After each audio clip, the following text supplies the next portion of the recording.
Sub-Saharan Africa has been fundamental to the global prosperity of the advanced countries. And Africa had a role to play. It has a role as a raw material producer. We will not allow Sub-Saharan Africa to escape that.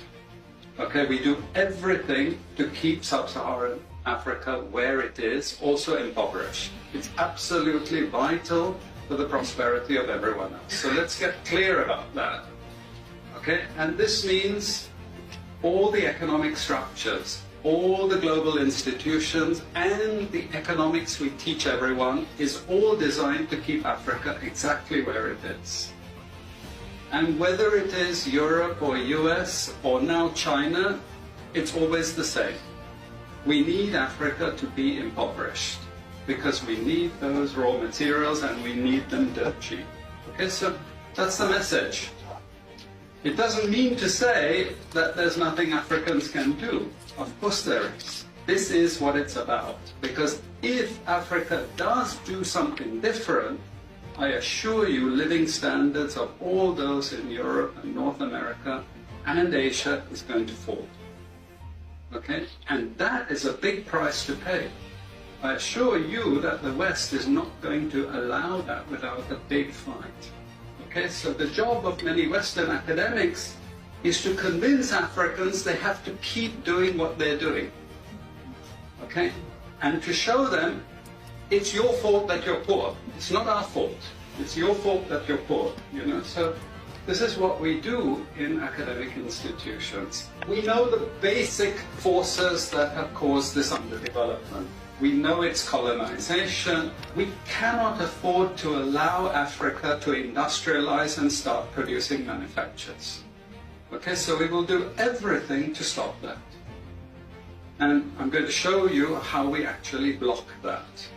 We had East Asian rapid industrialization processes.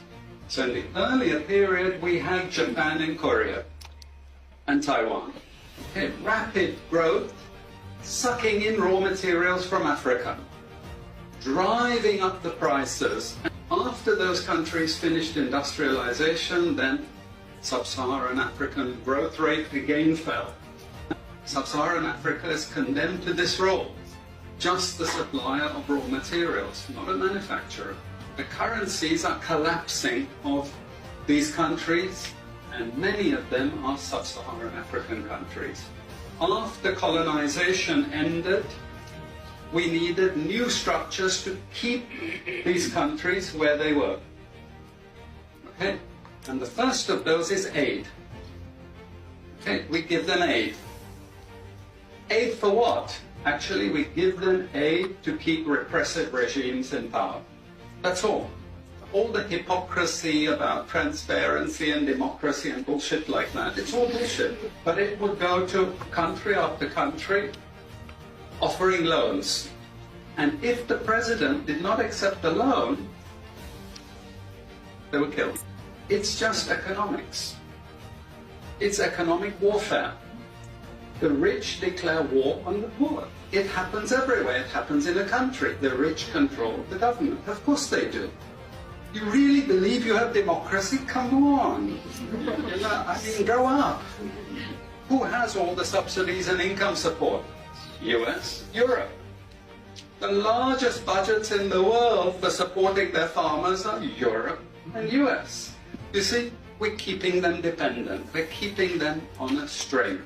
This next round of the WTO is designed to block that.